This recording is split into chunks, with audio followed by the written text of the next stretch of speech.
Madame, Monsieur, bonsoir. Politique gouvernementale et modèle de développement au menu de questions d'actu ce soir. Le 25 mai 2021, le président de la commission spéciale sur le nouveau modèle de développement, Cheikh Ben Moussa, présente à Sa Majesté le roi Mohamed VI le rapport symbolisant le nouveau pacte national pour le développement, fruit de 18 mois de labeur des 35 membres de la commission. Un pacte qui appelle à la mobilisation des potentialités, de toutes les potentialités du royaume et qui met l'humain au cœur des priorités des politiques publiques. Entre-temps, un nouveau gouvernement a été élu, bien sûr, et constitué. Sommes-nous sur les starting blocks pour la réalisation des objectifs ambitieux du nouveau modèle de développement? Comment la politique gouvernementale compose-t-elle entre ces objectifs et le contexte difficile actuel? Quelle efficacité de la communication du gouvernement Akhnouch? Que penser du rapport du Fonds monétaire international qui émet des doutes quant à la faisabilité ou dirais-je le financement des objectifs du nouveau modèle de développement?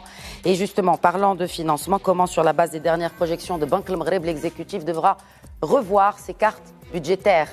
Ce soir sur le plateau, conversation à bâton rompu en compagnie de mes invités distingués. Bonsoir Nabil Ben Abdallah. Bonsoir. Je rappelle, pour ceux qui ne vous connaissent pas peut-être, que vous êtes le secrétaire général du PPS, du Parti du Progrès et du Socialisme. Bienvenue sur le plateau de questions d'actu. Merci pour votre invitation. J'ai également le plaisir d'accueillir un ancien membre de la commission spéciale sur le nouveau modèle de développement, également membre du mouvement d'Amir, qui est à l'origine d'un rapport très volumineux sur justement une analyse par rapport au programme gouvernemental. Bonsoir Mohamed Ben Moussa, merci de vous joindre à nous. Bonsoir Madame Ihsan, merci de l'invitation. Merci à vous de l'accepter. Et pour représenter l'Alliance des économistes istiqlaliens, j'ai l'immense plaisir d'accueillir Adnan Benchkroun. Bonsoir et bienvenue à vous également. Merci pour l'invitation. Je suis heureux de partager ce débat avec mes amis. Le FMI a émis des doutes quant à la faisabilité des objectifs ambitieux du nouveau modèle de développement. Comment, en tant qu'ancien membre de cette commission, avez-vous perçu cette prise de position du Fonds monétaire international? Je n'ai pas été étonné par cette prise de position parce que le paradigme de la commission spéciale du modèle de développement fut de remettre en cause tous les dogmes qui ont conduit nos politiques publiques depuis au moins 40 années, depuis l'indépendance de notre pays qui remonte à plus de 50 ans. Et nous nous sommes rendus compte qu'en réalité, toutes les différentes politiques publiques qui ont apporté un certain nombre de résultats positifs, notamment en termes d'investissement infrastructurel, en termes de développement de certains secteurs d'activité économique, industrielle notamment, avaient malgré tout des limites majeures. Et nous étions, en dépit des conseils, pense-t-il, éclairés du Fonds monétaire international ou de la Banque mondiale, nous étions prisonniers, et nous le sommes toujours malheureusement, prisonniers d'un plafond de verre en termes de croissance économique. Et s'il n'y a pas de croissance économique, il n'y aura jamais de prospérité dans notre pays. La croissance économique étant une condition nécessaire mais non suffisante. Il faudra ensuite redistribuer de façon plus équitable. Donc je n'étais pas, en tout cas personnellement, c'est par rapport étonné. À la croissance économique que les doutes persistent justement du côté du Fonds monétaire international, que cet objectif de 7%, de croissance à 7%, semble un objectif trop ambitieux selon les économistes du Fonds. Les objectifs de croissance qui ont été fixés dans le cadre du nouveau modèle de développement, c'était 6%, sans aucune discontinuité pendant 15 années. Et nous avons acquis la conviction, dans un consensus général des 36 membres de la Commission, en tenant compte bien évidemment de son président, que cet objectif de 6% est atteignable, à condition bien évidemment de mener les réformes de structure dont notre pays a besoin. Or, ce que je déplore moi personnellement et ce que déplore le mouvement d'Amir que je représente, c'est que les réformes de structure portées par le nouveau modèle de développement sont aujourd'hui aux abonnés absents. En réalité, si nous voulons décrypter le rapport du Fonds monétaire international, j'y vois d'abord une réponse du berger à la bergère, c'est-à-dire que le Fonds monétaire international répond aux critiques que la Commission a adressées à l'égard des politiques inspirées par la doxa du Fonds monétaire international, du FMI et des différentes institutions de Bretton Woods. Ça, c'est le premier élément. Et le deuxième élément, le Fonds monétaire international rappelle à juste titre qu'atteindre 6% de croissance, mobiliser les 4% de PIB à l'horizon 2026 et 10% à terme, à l'horizon 2035, en termes de ressources additionnelles nécessaires pour financer les réformes de structure et financer les politiques publiques de l'État social, eh bien, le FMI constate, comme des Marocains le constatent, comme un certain nombre d'acteurs politiques, comme le mouvement d'Amel constate, que malheureusement, le gouvernement ne se donne pas les chances de réussir la transformation de notre économie et ne mène pas les réformes de structure nécessaires pour pouvoir mobiliser la ressource et financer cette croissance de 6-7%. Vous allez y revenir, Adnan Benchkroun. Vous pensez quoi des recommandations formulées par le FMI qui appellent à la prudence, qui aussi estime qu'il est, je cite, important d'être réaliste quant à la taille et surtout le calendrier. Ce calendrier, cette peut-être date de 2035, de l'impact des réformes contenues dans le nouveau modèle de développement. Écoutez, ce rapport ou la réaction du FMI par rapport au nouveau modèle de développement, certes, il était attendu, parce qu'on connaît la politique et la philosophie du FMI. C'est-à-dire, on l'a pratiqué pendant des années, le gouvernement a toujours négocié avec le FMI, on connaît sa philosophie, il n'y a pas de surprise. Mais par contre, le FMI ce rapport n'est pas un non-événement, on ne peut pas le jeter. Donc il s'agit de revenir, discuter, se mettre autour d'une table, parce qu'on a besoin, pour réussir, entre autres, le nouveau modèle de développement, quel que soit l'horizon de ce modèle de développement, ça se discute. Ça se discute. Nous avons besoin quand vous dites ça se discute, c'est-à-dire... Tout peut être expliqué, réorganisé dans le temps. De toute façon, on le voit. Avec ce que Est-ce que c'est possible mais bien sûr, c'est possible. C'est déjà le cas. De revoir cet horizon de 2035 c'est déjà le cas. Excusez-moi, c'est déjà le cas. Des objectifs. Aujourd'hui, la croissance qui est annoncée de 0,7 décale le début de la révolution de ce nouveau modèle de développement. On a imaginé ce nouveau modèle de développement et il nécessitait une transition. On ne pivote pas d'un modèle sur un autre aussi facilement que ça. On n'appuie pas sur un bouton en passant d'un modèle à un autre. Donc il était logique qu'on allait avoir une année ou deux. Le débat était sur est-ce qu'on a besoin d'une année ou deux pour faire une transition. Est-ce qu'il s'agissait dès la loi de finances 2021 d'aller sur les deux piliers du nouveau modèle de développement où il y avait un arbitrage. Donc tout est sur la table, on discute avec nos partenaires, on discute avec le FMI, on discute avec la Banque mondiale. Le gouvernement, le Maroc doit convaincre que la volonté est là, le cap est là. Le calendrier... Vous pensez vraiment que les bons arguments sont avancés pour dire que effectivement le calendrier est là et que la volonté est là? Oui, le calendrier il peut glisser, il peut être lissé. On peut imaginer... le nouveau modèle de développement, c'est quand même, pour la première fois, une visibilité à long terme. C'est-à-dire, on s'inscrit comme les autres pays, comme l'UE, comme le rapport de la CIA sur 2040, comme le Congrès chinois. Du coup, quel que soit le président aux États-Unis ou... c'est-à-dire, quel que soit le gouvernement. Justement, c'est pour ça qu'en fait, je vous pose la question. Ce modèle est fait pour 3 gouvernements. Donc, on s'inscrit dans le temps. On est conscient qu'on a perdu beaucoup de temps les 10 dernières années. Nous avons des rattrapages à faire. Nous avons une mise à niveau à faire. Des réformes n'ont pas été faites.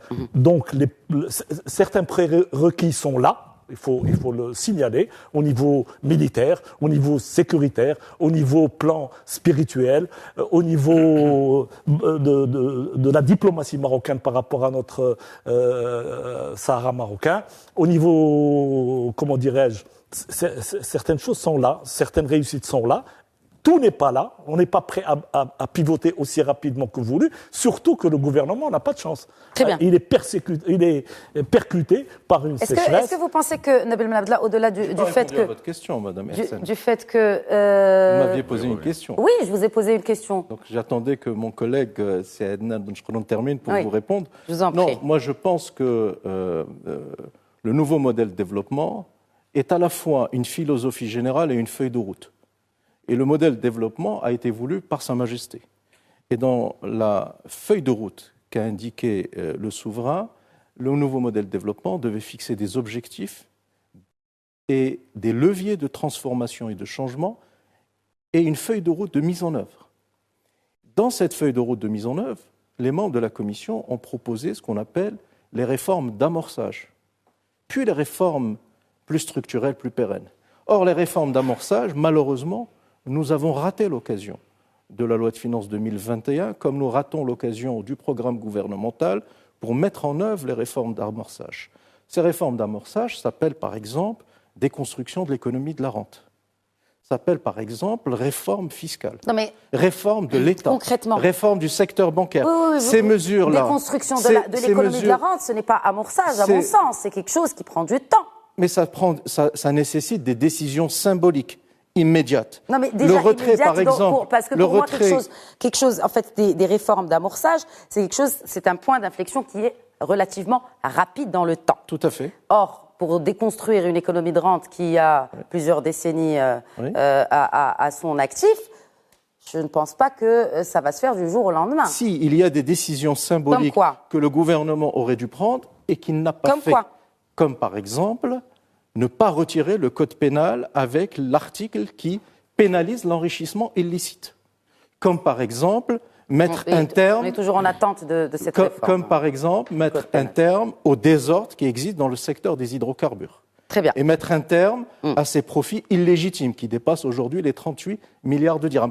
Comme par exemple, mener sur la base de 3 lois de finances la réforme fiscale. Le nouveau modèle de développement a proposé toute une série de mesures de réforme fiscale. Lorsque vous voyez la loi de finances 2021, les recommandations il n'y a pas le moindre début de réforme fiscale. Absolument. C'est pour ça que moi j'en veux au gouvernement, parce que le gouvernement a mis de l'eau dans le moulin et il a alimenté les critiques du Fonds monétaire international. Si nous avions pris les mesures de réforme d'amorçage immédiatement dans le cadre du programme gouvernemental et dans la loi de finances 2022, eh bien, nous aurions, comment dirais-je, ôté les arguments au Fonds monétaire international. Vous pensez que c'est à cause de la politique gouvernementale que le Fonds monétaire international pointe du doigt certaines insuffisances ou peut-être certains points du nouveau modèle de développement? En tout cas, ça a donné des grands arguments. Pas forcément, Nabil Benabdallah. Pourquoi? Ça a donné des grands arguments. Pas forcément. Non, je crois que... je reviendrai sur le gouvernement et sa capacité politique à porter les réformes, parce que c'est là où ça se joue. Absolument. Il ne faut pas incriminer directement le gouvernement, ni d'ailleurs le nouveau modèle de développement de cette manière, parce que tout est critiquable, certes, y compris ce nouveau modèle de développement. Le FMI a des points de vue sur un certain nombre de questions. Il a pu... sur la situation de notre pays, pointer du doigt un certain nombre de choses de manière judicieuse. Il s'est, excusez-moi l'expression, il s'est également planté souvent. Et heureusement que le Maroc, sur les 20-30 dernières années, n'a pas systématiquement suivi les recommandations du RNI, du FMI. C'est un lapsus révélateur. Maintenant... vous savez, je pense qu'on est tous d'accord autour de cette table. Oui. Le nouveau modèle de développement, c'est un cap stratégique. Oui. Ils ont dit 2035. 2035, ça peut évoluer vers 2040 ou 2045. C'est un cap. Vous confirmez? Il a été conçu pour être porté sur 15 années. Il a été conçu comme tel, mais... la pratique réelle de la politique fait qu'il y a des aléas, fait qu'il peut y avoir des changements, fait qu'il peut y avoir des pressions exercées par l'international, par des éléments extérieurs, des éléments intérieurs. C'est normal. L'essentiel, c'est de garder le cap. Et je vais revenir sur cela pour apporter de l'eau au moulin de mes amis qui, je pense, sont d'accord autour de cette table, indépendamment du positionnement politique de chacun d'entre nous. La question est que nous avons effectivement besoin d'entamer, pour pouvoir aller vers ce cap, des réformes importantes et qui doivent être portées par un gouvernement politique fort. Or, lorsque nous voyons ce gouvernement dans son démarrage, qui certes ne bénéficie pas de conditions objectives favorables, il faut le reconnaître, c'est une réalité. Il y a ce qui se passe à l'international, il y a les répercussions du Covid, il y a aujourd'hui cette guerre entre la Russie et l'Ukraine et qui prend des proportions internationales, les impacts directs sur notre économie, sur les prix, etc. Tout cela est là. Mais un gouvernement est un gouvernement. Il doit affronter la situation qui est devant lui, quelle qu'elle soit. Il faut arrêter de se cacher derrière des conditions objectives. Elles sont là, mais ce gouvernement ne va pas nous raconter pendant 5 ans il y a des conditions objectives. Ce n'est pas possible. Il y a des mesures à prendre pour résister par rapport à tout cela et pour pouvoir d'abord contrer tous les impacts négatifs, ne serait-ce qu'en termes de hausse des prix. Et je rebondis Qu'est-ce que vous auriez fait si vous faisiez partie de ce gouvernement, justement? Si je faisais partie de ce gouvernement... L'homme politique que vous êtes, Nabil Benabla, avec l'expérience que vous avez. Si je faisais partie de ce gouvernement, j'aurais personnellement eu, et le PPS aurait personnellement, sérieusement, des difficultés. C'est pour ça que on ne l'a pas proposé. Je l'ai dit dans ma déclaration après avoir vu M. Aziz Zakhnouch, mais nous n'étions pas disposés du tout à être membres de ce gouvernement, car nous savions que ce gouvernement risquait d'être un gouvernement dans lequel le conflit d'intérêts est patent. Prenons la question des hydrocarbures. Aujourd'hui, si Mohamed Moussa le disait, 38,2 milliards de bénéfices pour ce secteur, 3 ou 4 sociétés qui se mettent ça dans les poches, alors même que le prix de l'essence est à plus de 14 dirhams, que celui du gazoil frôle les 13 dirhams. C'est inacceptable aujourd'hui. Comment permettre cela? Est-ce que vous pensez que ce gouvernement est à même d'assurer réellement l'indépendance énergétique de notre pays en relançant la Samir? Est-ce que vous pensez que ce gouvernement prendra cette décision? Il ne la prendra jamais, avec les conflits d'intérêts qui sont manifestes. Quelle autre remarque avez-vous? Ces mêmes remarques sur la hausse des prix et sur la non-régulation de ces prix. Il y a des mécanismes pour ce faire. Mais encore une fois, nous connaissons un certain nombre de lobbies au niveau agricole. C'est pour cela que la déconstruction de l'économie de rente, la déconstruction des monopoles, et ça fait partie du rapport du nouveau modèle de développement. Alors ça ne se fait pas en 1 an, ça ne se fait pas en 2 ans, certes, mais il y a une volonté politique déclarée que nous ne retrouvons ni dans la déclaration gouvernementale, qui a été votée par le Parlement, par la Chambre des députés, et encore moins dans la loi de finances, qui est en retrait total par rapport à la déclaration gouvernementale elle-même, non pas par rapport au nouveau modèle de développement, mais par rapport à la déclaration gouvernementale elle-même. Donc c'est vous dire que ce dont nous avons besoin aujourd'hui, c'est que ce gouvernement donne des signaux clairs que c'est un gouvernement qui va prôner d'abord la reprise face aux effets du Covid et de ce qui se passe à l'échelle internationale. Pourtant, certains départements mettent en avant la reprise, notamment celui de l'industrie. Il y a aussi tous les programmes qui ont été lancés au niveau du département de l'emploi, et en l'occurrence avec ce programme Aourash, Força. Vous savez, d'abord un gouvernement, c'est une politique globale. Et c'est une volonté politique globale affichée. Parce que ce que nous constatons dans ce gouvernement, c'est que nous avons quelques mesures qui sont isolées là, isolé ici. Et cela, ça ne fait pas une politique. Ça fait un ensemble de ministères qui travaillent, chacun dans son côté, et qui essayent de développer un certain nombre d'initiatives qui ne seront pas porteuses parce qu'elles ne s'inscrivent pas dans une démarche globale qui passe d'abord et avant tout par des réformes de structure, par l'arrêt d'un certain nombre d'orientations, par l'annonce que réellement nous allons aller vers la mise en œuvre de ce modèle de développement, que ce soit sur le plan économique ou que ce soit sur le plan social. Et j'aimerais rajouter, pour ma part, une chose qui ne figure d'ailleurs ni dans l'orientation gouvernementale et qui figure de manière très timide dans le nouveau modèle de développement. Nous avons fait cette remarque, c'est qu'un pays, en particulier comme le Maroc, pour réussir un modèle aussi important, a besoin d'un socle politique et démocratique fort, a besoin de force politique, la preuve. Ça va aussi pour l'opposition. Ça va pour nous tous.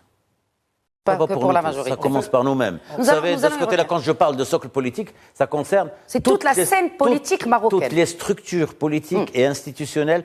Et ce rapport parle notamment que parmi les manquements importants, le nouveau modèle de développement signale que l'une des grosses carences de cette période, en particulier depuis 2011, c'est que nous avons la Constitution de 2011, mais que la Constitution de 2011 n'a pas été mise en œuvre comme il se doit. Donc cet aspect politique, nous le retrouvons aujourd'hui. Si vous voulez que nous puissions mettre en œuvre ces réformes, il faut un gouvernement politique fort, capable de prendre des décisions Et une de les opposition assumer. forte aussi, Nabil Ben Abdallah. Mohamed Ben Moussa, juste par rapport aux objectifs de cette... Donc vous avez été co-auteur de ce rapport. Vous allez brièvement peut-être nous parler... Du mouvement d'Amir. Absolument. Merci de le préciser. Du mouvement d'Amir. Maintenant, qui, il faut que justement, Sebel Moussa va nous dire s'il est là critique. en tant que Damir ou s'il est là en tant que représentant du nouveau modèle de développement. Ou de C'est les deux l'Istiqlal. en même temps. C'est du ressort d'Adnan Meshkroun. Mais avant, je voudrais juste que vous me parliez que vous nous parliez de la méthodologie, des objectifs. Donc vous parlez un des objectifs, c'est de nourrir le débat national. J'ai envie de vous poser la question, est-ce qu'il y en a déjà un aujourd'hui? Est-ce que nous avons un débat national aujourd'hui? Nous essayons, en tout cas, d'y contribuer modestement. Très peu. Nous essayons. Opposition comme majorité. Oui, le débat. C'est vrai que le débat. On ne peut pas ignorer le Covid, c'est ce qui se passe, et demander aux Marocains de débattre. J'ai pas voulu t'interrompre tout à l'heure, si tu le permets. Merci. Donc, c'est vrai que le niveau du débat est très faible, il est très affaissé, et c'est vrai qu'il y a il est absolument indispensable de rehausser la qualité du débat, et du moins de le créer. Et le rapport de Damir dont vous parlez est une contribution d'une ONG à cet exercice. Et ça s'inscrit dans le cadre de l'ADN du mouvement Damir. Je rappelle que dès 2016, Damir a 8 ans d'âge. C'est une ONG qui existe depuis 2014. En 2016, dans le cadre des élections législatives de 2016, Damir a invité toutes les formations politiques et la plupart ont accepté son invitation, dont le PPS, représenté par Nabil Ben Abdallah, et toutes les formations politiques, l'Istiqlal et les autres. Et nous avons discuté des programmes électoraux des partis politiques, nous les avons challengés et nous avons élaboré un rapport d'évaluation des programmes électoraux de l'ensemble des formations politiques. Ensuite, en juin 2019, nous avons adressé au cabinet royal la vision du mouvement Damir par rapport au nouveau modèle de développement. On a présenté un mémorandum qu'on a appelé « Le Maroc que nous voulons ». 6 mois avant même la constitution de la commission spéciale sur le modèle de développement. Et aujourd'hui, Damir produit un rapport qui, nous semble-t-il, est absolument indispensable, qui est une lecture analytique et critique et comparative entre le programme gouvernemental et les projets de réforme portés par le nouveau modèle de développement. Je rappelle que cette fonction, elle va être institutionnalisée. Dans le cadre des travaux de la Commission, il fut proposé à Sa Majesté de créer un mécanisme de suivi du nouveau modèle de développement. Comité de pilotage un peu de l'application. On l'a appelé mécanisme de suivi des chantiers stratégiques, d'impulsion du changement. Et le souverain, à l'occasion du discours d'ouverture de la session parlementaire, a annoncé que cette fonction allait être dévolue au HCP après révision de son cadre institutionnel. Donc on en a un besoin crucial aujourd'hui. Je rappelle également que le pacte national du développement n'est pas encore signé formellement, officiellement. Donc il y a un besoin, il y a un trou, il y a un gap, il faut le combler. Et Damir contribue, comme d'autres intervenants, au niveau de la société civile, au niveau des représentants de la démocratie participative, comme le font certains membres de la démocratie représentative, contribuent au débat, parce que c'est un signal d'alerte. Nous prenons un mauvais chemin, nous semble-t-il, et nous voulons contribuer à rétablir est-ce que vous pensez le timing, donc ça fait à peine 6 mois que ce gouvernement est en place, et vous dites déjà qu'il est mal parti. Est-ce que c'est pas assez Non, le timing est absolument bien étudié, parce que ce que nous faisons dans le rapport de Damir, nous ne faisons pas un bilan de l'action du gouvernement. Non, vous parlez d'un programme gouvernemental. Nous ne faisons pas une évaluation des résultats d'un gouvernement. Non, nous faisons une évaluation de leur programme, des intentions d'action du gouvernement sur toute la mandature 2022-2026. Et nous considérons que ce qu'annonce le gouvernement en termes de plan d'action, en termes de réforme, quand bien même toutes ces actions seraient mises en œuvre, on resterait très en deçà de l'ambition du nouveau modèle de développement. C'est pour ça que le timing est tout à fait approprié. Adnan Meshkroun, réaction par rapport à cette question-là et aussi par rapport à ce qui a été avancé par Sibn Abdallah. Sincèrement, pour essayer d'être pragmatique, à l'Istiqlal, on est des réformateurs. Je peux comprendre l'impatience de la société civile comme celle de votre mouvement. Welcome aux alertes, aux lanceurs d'alerte, c'est de bon augure, c'est la démocratie, mais politiquement, il faut être sérieux. Penser à un moment donné D'abord, vous annoncez que le gouvernement, par sa loi de finances, est sorti des clous, sans le contextualiser. Penser qu'on pouvait pivoter avec une loi de finances de transition d'un gouvernement qui sort avec un gouvernement qui rentre aussi facilement, il faut être à charge et à décharge. Non, on nous a promis la rupture, cela dit. Hein. Absolument. La rupture se fera dans le temps, de façon construite, avec lissement. Nous sommes au Maroc, on construit des réformes. Le plus important, c'est d'entamer des réformes dans un contexte de réussite de la réforme, pour ne pas faire demi-tour, parce qu'on a l'habitude au Maroc de commencer des réformes, on s'arrête au milieu. Donc l'idée, la démarche de ce gouvernement, de cette majorité à laquelle on a adhéré, c'est le sérieux de poser toutes les réformes, de les programmer dans le temps quand ils sont soutenables pour les réussir. On a vu beaucoup de réformes.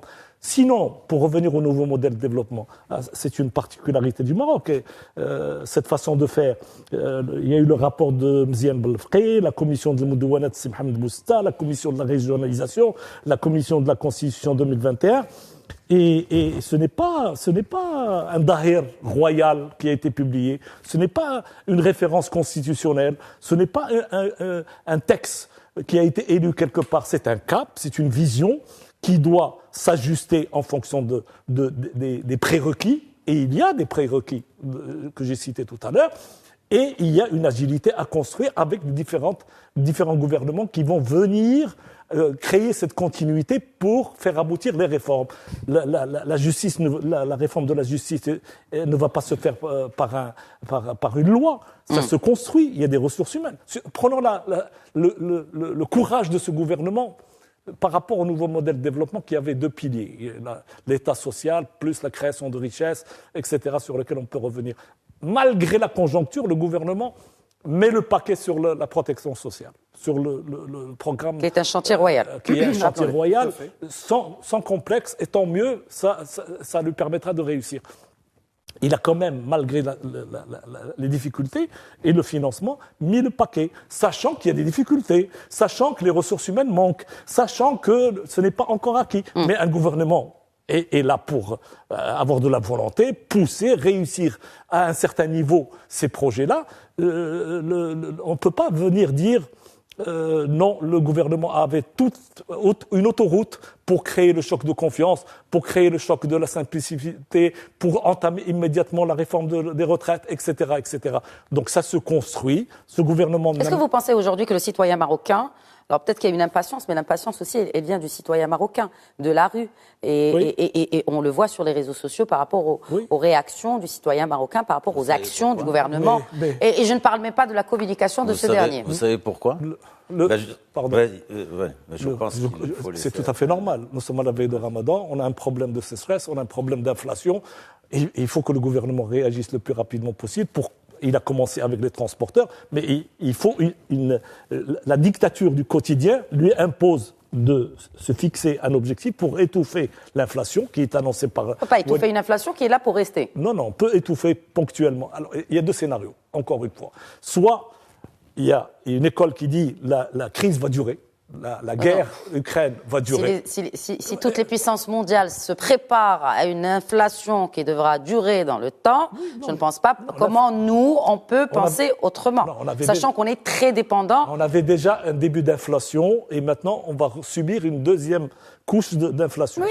Mais si on est dans le scénario le pire, on ne parle même pas d'inflation. Ou le plus réaliste. Non, mais on peut parler de famine, on peut parler de crise, de coupure d'eau, de coupure d'électricité. Il y a des scénarios. Le Marocain, aujourd'hui, quotidiennement, il a un problème de pouvoir d'achat. La classe moyenne a déjà subi beaucoup de dégâts ces dernières années et le gouvernement cherche les moyens d'étouffer cette inflation et de construire un bouclier pour le pouvoir d'achat de la classe moyenne. C'est pour ça qu'on est dans ce gouvernement. C'est pour ça qu'on travaille au sein du gouvernement pour pousser dans ce sens-là. Très bien. C'est notre rôle. Ok. Nabil Benabdallah, une réaction avant que je vous pose une question justement par rapport à cet état social. Vous savez, je vais vous dire une chose, pas forcément dans un rôle de ministre, mais ce gouvernement a justement besoin de 4, 5, 6 voix comme celle de Saadna. Il n'est pas audible. Et c'est un problème majeur. Vous avez parlé du citoyen marocain. Un gouvernement, c'est d'abord une capacité à annoncer et à porter des réformes. Elles seront échelonnées dans le temps. Il y a des choses qui sont difficiles à mettre en œuvre tout de suite, certes, pour être objectif. D'accord ? Mais dans le même temps, il faut au moins occuper la scène, parce que si nous voulons un débat national, il faudrait que les premiers concernés, déjà, puissent porter ce débat et l'installer dans la société, pas à défaut dans les médias. d'avoir essayé de les inviter à, ce plateau. Alors voilà, hein. tous les médias, absolument tous les médias avec lesquels j'ai des rapports me disent les milieux officiels refusent de venir s'exprimer dans les médias. Et donc ça déjà, c'est une attitude qui est complètement incompréhensible partant de crise. Alors même que nous sommes dans un moment de crise tant à l'international qu'au national. Et donc, il faudrait qu'il y ait ce gouvernement audible, fort, dont j'ai parlé, et qui, dans le même temps, soit un gouvernement politique qui annonce, qui explique d'abord les difficultés, comme tente de le Mais ils le faire font aujourd'hui. quand même. On a un point hebdomadaire du porte-parole du gouvernement Soyons sérieux. qui parle à la presse. Soyons sérieux. Ce sont des éléments de langage. Soyons sérieux, je n'ai rien, encore une fois, d'audible. Je parle de factuel. Je suis un homme politique. Vous êtes un homme politique, non, oui, Nabil quand Blabla. je dis je suis un homme politique, je ne suis pas en train de me vanter Non, mais c'est une réalité. L'orgueil. Je veux dire, je suis un responsable de parti et je n'entends rien. Alors, quid du citoyen lambda? Non, donc, écoutez-moi, ceci est important. Donc, et à partir de là, nous savons que la situation est difficile. Nous savons qu'il y a crise à l'international. Nous savons qu'il y a les effets du Covid, la crise, etc. J'en ai déjà parlé tout à l'heure. Mais ici, que fait ce gouvernement et concrètement, qu'a-t-il l'intention de faire? Une loi de finances de transition? Soit. Mais vous êtes pour la loi de finances rectificative? Vous savez, très honnêtement, je n'ai pas à prendre cette décision, c'est le gouvernement. Non, qui j'ai est en dit place. juste, je veux avoir votre. En tout cas, une chose est certaine. En tout cas, une chose est certaine. Tous les paramètres et toutes les hypothèses sur lesquelles s'est basée la loi de finances sont aujourd'hui dépassés. Oui. D'accord. Donc ça, de ce côté-là, je pense qu'il y a nécessité de revoir profondément toutes ces orientations. Et bien sûr, ça, nous n'entendons, encore une fois, absolument pas le gouvernement. Donc nous avons besoin réellement, d'abord, de mesures qui puissent contrer cette inflation, qui puissent... C'est-à-dire, comme quoi? Ben, écoutez, des aides directes, plafonnement des prix, de quel prix? Il y a d'abord tous les mécanismes de contrôle des prix qui, aujourd'hui, visiblement, sont complètement déstructurés. Vous parlez du Conseil de la concurrence? Non, le Conseil de la concurrence, c'est une autre paire de manches. D'accord. Je parle du gouvernement lui-même qui peut intervenir sur les prix, par exemple sur les hydrocarbures, par exemple sur l'outil fiscal ou l'outil douanier, pour faire en sorte qu'un certain nombre de prix puissent aller vers la baisse. Eh bien, cela n'est pas fait. Pourquoi? Sur les hydrocarbures en particulier. Pourquoi? Et c'est pour cela que je vous dis qu'il y a aujourd'hui la nécessité que ce gouvernement puisse porter fortement d'abord une politique pour contrer ce qui est en train de se passer, expliquer aux citoyens les difficultés, et ensuite, je peux comprendre que sur cette année, les réformes importantes ne puissent pas être déclenchées tout de suite, mais qu'on vienne l'expliquer, qu'on vienne dire, nous avons la ferme intention qu'en 2023, nous allons lancer telle réforme, sur le plan politique, etc., pénal, le code de la justice, etc., nous allons faire ci. Sur le plan économique, lorsque nous parlons les objectifs du nouveau modèle de développement. Accélérer la croissance. Aujourd'hui, on nous parle de 0,7%. C'est l'un des objectifs pour porter cette nouvelle économie. Oui, mais c'est cette dépendance à l'agriculture et à la qualité de la croissance. Justement, sur cela, que nous annonce ce gouvernement, qu'est-ce qu'il a l'intention de faire? Si on continue comme ça veut dire que nous allons avoir 5 années blanches.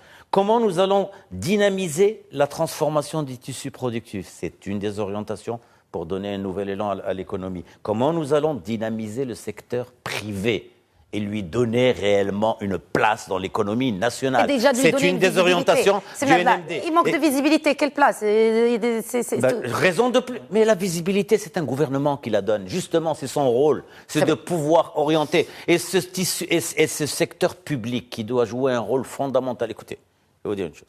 Ce n'est pas par dogmatisme que je vous dis cela. Non, mais...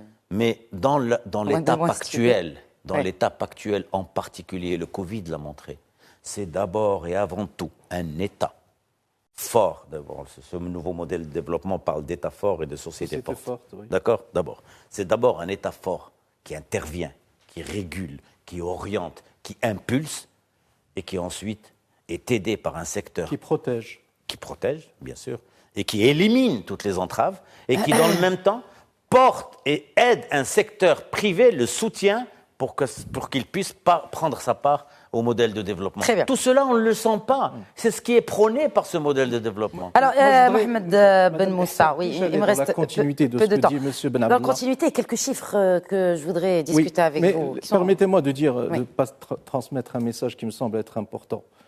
Moi, je pense que le problème du gouvernement n'est pas un problème de communication. C'est beaucoup plus profond.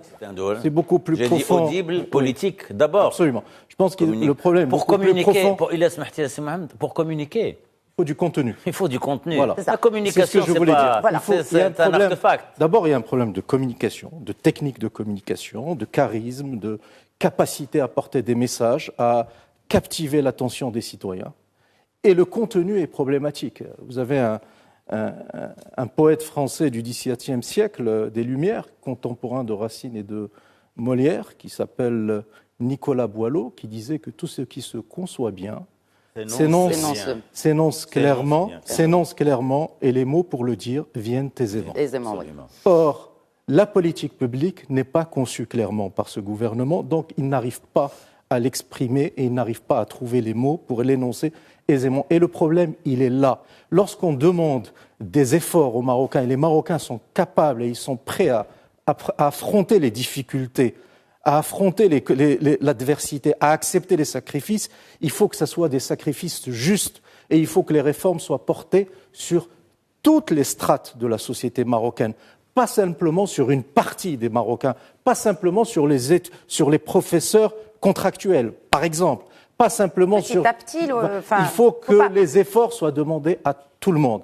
Or, pour pouvoir faire accepter ces réformes, il faut qu'il y ait une vision globale, holistique de la stratégie de développement. Je rappelle également que le nouveau modèle de développement, contrairement à ce qui a été dit ou semblait être dit, ce n'est pas le fruit du travail d'une commission, c'est le fruit d'une intelligence collective des forces vives de la nation. Toutes les forces vives de la nation ont contribué à l'élaboration de ce nouveau modèle de développement, y compris les formations politiques, y compris les ONG. Et ce nouveau modèle de développement a été construit avec les Marocains, pour les Marocains. Et le mot d'ordre que nous avons eu pendant 18 mois, dans les centaines de rencontres que nous avons faites avec les Marocains, nous avions toujours un message. Un seul. Faites en sorte que ça ne soit pas un rapport qui reste lettre morte, comme fut le rapport de l'hier ou du cinquantenaire. Oui. Et nous acceptons d'adhérer à pour ça condition que l'État s'engage à mettre en œuvre. Et donc je considère que le nouveau modèle de développement a sa propre légitimité institutionnelle et que ce nouveau modèle de développement est un contrat qui lie l'État aux citoyens marocains. C'est un pacte. C'est un pacte, c'est un contrat, c'est un engagement moral qui a sa propre légitimité, la légitimité du long terme, la légitimité du portage par l'institution royale. Et donc, si nous ne respectons pas ce nouveau modèle de développement, nous rompons ce contrat de confiance. Comment le nouveau modèle de développement répond aux urgences actuelles? C'est ce qui intéresse les citoyens. Les urgences, c'est l'État social. Le nouveau modèle de développement n'est pas là pour répondre aux urgences. Alors, comment pallier, ou en tout cas, comment composer entre cette vision du nouveau modèle de développement et les urgences? C'est le travail du gouvernement. Et le gouvernement doit mettre... Le travail du gouvernement, le gouvernement doit mettre en œuvre, doit mettre en musique le nouveau modèle de développement qui est à la fois une feuille de route sur le long terme, une philosophie générale, mais aussi des chantiers, mais vous des dites projets. De mettre en œuvre en urgence, c'est la réforme fiscale. La réforme fiscale. Et vous dites...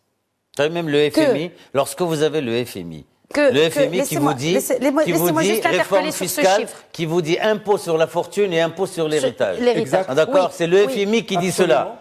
Eh bien, voilà des réformes. Est-ce que c'est dans ce sens que vous dites? Ça aurait pu être fait dans la loi de finances. Mais bien sûr, on attend une loi de finances rectificative. Vous êtes pour la loi de finances rectificative? Écoutez, si la loi de finances rectificative 2022 est faite uniquement pour corriger un surplus de déficit budgétaire, ça n'a aucun intérêt. Si elle est faite pour revoir toute l'orientation de la stratégie économique du gouvernement. Ce n'est pas une loi rectificative. Si c'est le cas, s'il y a une prise de conscience de l'urgence de la situation, à ce moment-là, je suis favorable à une loi de finances rectificative. Une loi rectificative, c'est quelque chose qui va... Mais ce que je voudrais dire, c'est que... 475 milliards de dirhams.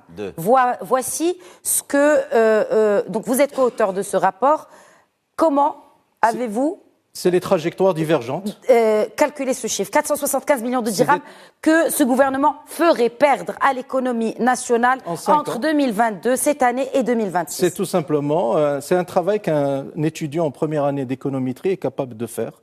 C'est 2 trajectoires de croissance divergentes. Une trajectoire avec 4% de croissance, c'est l'ambition du gouvernement, et une trajectoire de 6% de croissance, c'est l'ambition du nouveau modèle de développement. Donc c'est un coût de l'ordre de 2% annuellement, compte tenu d'un certain nombre d'hypothèses de taux d'inflation qu'il faut revoir. Mais évidemment, maintenant qu'il y a la nouvelle donne... Donc ce chiffre est à revoir aussi. Évidemment, tout est à revoir. Mais ça veut dire que le coût risquerait d'être encore plus grand, puisque le gouverneur de la Banque centrale, il y a 48 heures, a annoncé que la croissance économique, compte tenu des facteurs exogènes, risquerait d'être réduite de 3,2%, qui est l'objectif du gouvernement dans la loi de finances, à 0,7%. Et donc les 475 milliards de dirhams, c'est 2 trajectoires de croissance divergentes, et c'est un coût de 2%. Vice-président des alliances... Des économistes istiqlaliens. Et il n'est pas étudiant en première année d'économie. Si, je peux recommencer. L'économie, on a besoin de revoir ces chiffres. Alors, que pensez-vous de ce chiffre ? Le chiffre, vous savez, vous mettez la barre à 6, faites la différence, et vous raisonnez de façon statique, et vous obtenez 400. Moi, je peux obtenir 300. Avec d'autres hypothèses, je peux obtenir 700, si c'est pour faire une démonstration qui n'a pas de sens aujourd'hui. On ne peut pas raisonner... donner les résultats de 15 ans de travail. C'est pas possible. 5 ans seulement. Moi, ce que je dis sur votre loi de finances rectificative, il y a un mois, j'étais contre. Lorsque j'ai entendu les chiffres de Sejouari, elle va se faire. C'est une loi de finances rectificative, budgétairement parlant. Comment doit-elle refaire ? On va juste rééquilibrer. Ils ne peuvent pas changer les orientations aujourd'hui. C'est pas possible. Ils vont pas le faire. Pas possible, ça n'existe pas. Malheureusement. Mais non, ça ne pouvait pas se faire. C'était une loi de finances de transition et la relance était prévue pour 2023. Maintenant, avec l'Ukraine, la relance de 2023 est en question, en ballottage. Donc, ils vont probablement faire... Pourquoi une loi de finances de transition ? Parce qu'on passait de... Mais le parti qui préside le gouvernement a dirigé les départements les plus importants de ce pays depuis 15 ans. Non, pourquoi une transition ? Vous savez très bien pourquoi. Vous faites de la surenchère, c'est votre droit. Non, je fais une analyse politique. Il était clair que le gouvernement, lorsqu'il débarque fin octobre, avec une loi déjà préparée en février 2021, il allait faire de l'ajustement et ministre du RNI. Par le ministre du RNI, mais c'est un gouvernement. C'est un ensemble de choses qui ont été préparées par d'autres départements. C'est un éternel débat. On va faire une loi de finances rectificative au niveau budgétaire. On est obligé. Le plafonnement de certains prix, ils vont avoir lieu. La baisse de certains TVA, de certains produits de première nécessité et la TVA, ça va se faire. C'est vrai que le gouvernement devrait être plus à l'aise, plus serein, en disant, voilà, je voulais faire ça, je décale. Voilà, l'urgence, elle est là. J'estime le risque à ce niveau-là. Je remets 10-15 milliards de dirhams sur la compensation, etc. Plus de clarté. Ça ne diminue pas de l'engagement d'un gouvernement sur 5 ans. Il y a des accidents. Nous sommes dans un accident. En sortant d'un accident, on retombe sur un accident qui est doublé par une sécheresse qui va se creuser en juillet-août et qui prépare un problème par rapport au stock sur le 4e trimestre. Il faut être transparent. Les Marocains comprennent. Si la loi de finances rectificative est uniquement budgétaire, elle n'a aucun intérêt. Mais écoutez, soyons objectifs et soyons réalistes. Nous sommes d'accord sur le fond avec Si Mohamed sur plein de choses, mais soyons réalistes. Si loi de finances rectificative il y a, dans le sens de ce que disait Adnan Meshkroun, c'est une loi qui va aller vers le rééquilibrage d'un certain nombre de comptes. Parce que plus rien n'est réaliste dans cette loi de finances, telle qu'elle est aujourd'hui. Si loi rectificative de finances il y a, elle ne peut pas, alors même qu'elle va s'instaurer sur les 6 mois qui restent de l'année, d'accord, porter une vision en rupture totale avec ce qui se passe aujourd'hui. Soit, mais de grâce, que ce gouvernement puisse nous annoncer, indépendamment de ce qui se passe à l'international et en tenant compte de ce qui se passe à l'international, que sur 2023, 2024, 2025, 2026, qui sont les années d'existence de ce gouvernement, et si les conditions sont favorables, nous allons faire telle chose et telle chose et telle chose et porter ce débat. Pour cela, il faudrait déjà que ce qu'annonce CNN, que ce puisse être énoncé aussi aisément par ce gouvernement par rapport au contrôle de la situation actuelle, qui est une situation brûlante. Attention, qui peut être une situation explosive. Nous sommes à la veille du Ramadan. Il y a la nécessité d'abord et avant tout. Vous pensez que, s'il vous plaît, c'est important ce que je veux dire. À cause justement de peut-être ces dysfonctionnements-là, la paix sociale serait menacée? Bien sûr. Vous savez, écoutez, je ne veux absolument pas être alarmiste, mais mon rôle en tant qu'homme politique et notre opposition au Parti du Progrès et du Socialisme, et même quand nous avons fait cette opposition durant les années 70 et 60, etc., nous avons toujours été un parti responsable. Et nous le sommes encore aujourd'hui. Comme on dit en arabe. Mais nous pensons que les manifestations, les problèmes sociaux qu'il y a eu, et économiques et politiques qu'il y a eu dans le pays, leur origine a souvent été une question liée au prix des denrées de première nécessité. Donc, s'il vous plaît, soyons sérieux sur cette question. Nous sommes à la veille du Ramadan. Les prix sont en train d'exploser. La situation sociale d'un certain nombre de couches, y compris moyennes, est difficile, très difficile, voire critique. La situation du monde rural, heureusement qu'il s'est mis à pleuvoir un peu, mais malgré cela... Ça a quand même calmé un peu. Ce sont des conditions objectives. Ce n'est pas le gouvernement qui est directement responsable de cela.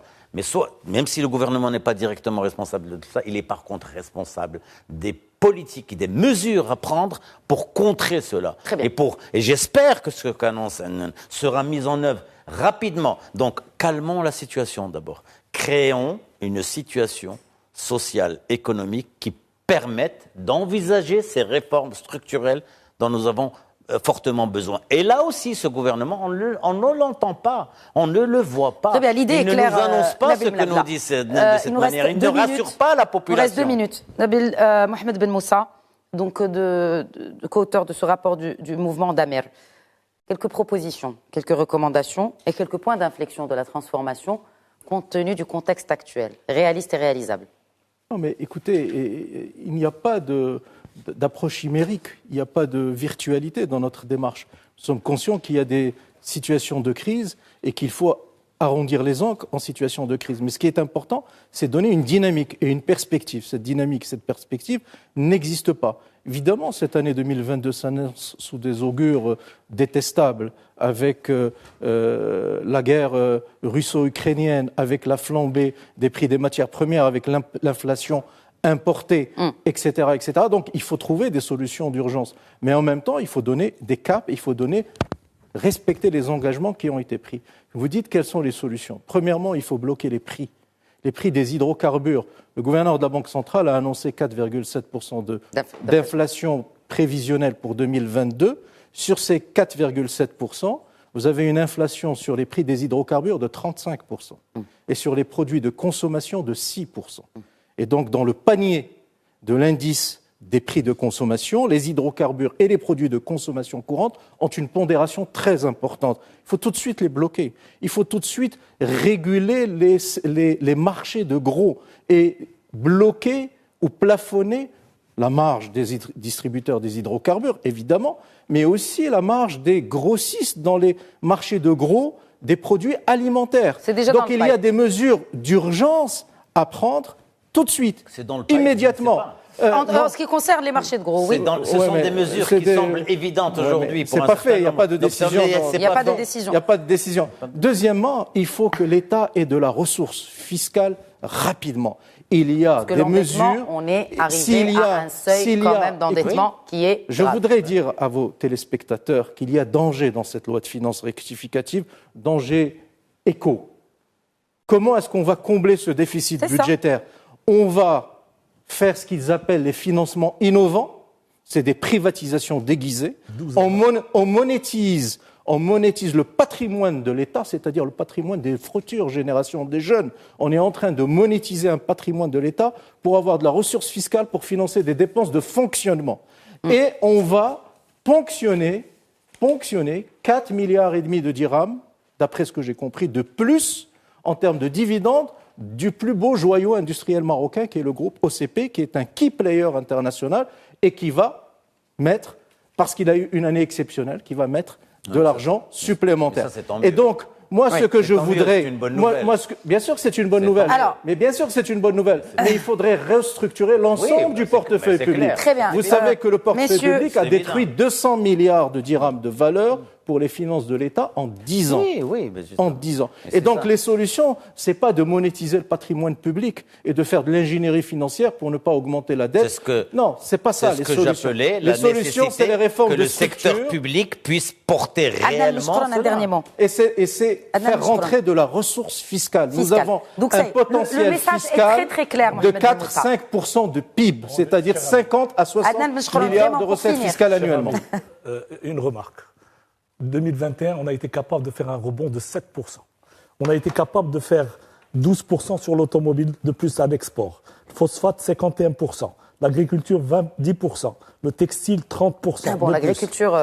L'aéronautique, 19%. L'électronique, nous sommes capables de faire. On a rattrapé le retard de 2020. Mais c'est pas grave. Soit. Donc, on a rattrapé le retard de 2020. Ce sont des chiffres qui sont à somme nulle. C'est à somme nulle. À mettre en rapport avec l'année 2020 qui était à moins 6,3%. Donc on est à peine à zéro. L'idée, c'est qu'on est capable, nous ne sommes pas un pays perdu, on ne sait pas quoi faire, et un gouvernement qui essaye de faire au mieux par rapport aux crises qui l'ont percuté. Mais ce que j'aimerais, pour terminer, c'est un appel à mon ami. Très bien, votre rapport est très intéressant. Très bien de jouer l'alerte. Mais quid du privé ? Pourquoi vous ne parlez pas du devoir du privé en ce moment pour qu'il investisse, qu'il anticipe ? J'attends avec beaucoup d'impatience leur analyse en faisant un focus sur le privé, qui n'anticipe pas, qui est attentiste, qui attend tout de l'État, qui ne réclame que des mesures de baisser les impôts, baisser les prix du foncier, etc. Ce privé-là a aussi un rôle à jouer dans le nouveau modèle de développement, en attendant que les réformes et la diminution des rentes. À charge pour le gouvernement d'aller vers ce privé, de le sécuriser. De le mettre en confiance. En tout cas, de le mettre en confiance. C'est mieux que la relation entre le secteur privé, l'exécutif et le secteur privé, elle est meilleure qu'au temps de l'ancien gouvernement. Vous savez, qui n'est pas une référence. On connaît la fragilité du capital. Très bien. D'accord. Et donc c'est pour cela qu'un gouvernement doit d'abord et avant tout, par rapport à ce secteur privé, en initiant les réformes, en montrant le rôle des instruments publics, eh bien, aller vers ce privé. Merci. Lui ouvrir les perspectives. Merci beaucoup. Déconstruire l'économie de rente. Merci combattre beaucoup, la corruption. Ouvrir les champs de la transparence. Du PPS. Merci Adnan Bouchkrouf, vice-président de l'Alliance des Istiqlaliens et des économistes Istiqlaliens. Merci Mohamed Ben Moussa, membre du mouvement d'Amer. Merci beaucoup d'avoir enrichi le débat. Malheureusement, le temps de l'émission est écoulé. Merci messieurs. Merci à vous. On va revendiquer que votre émission devienne plus longue. Merci. Merci à vous de votre fidélité pour notre émission. Très bonne soirée.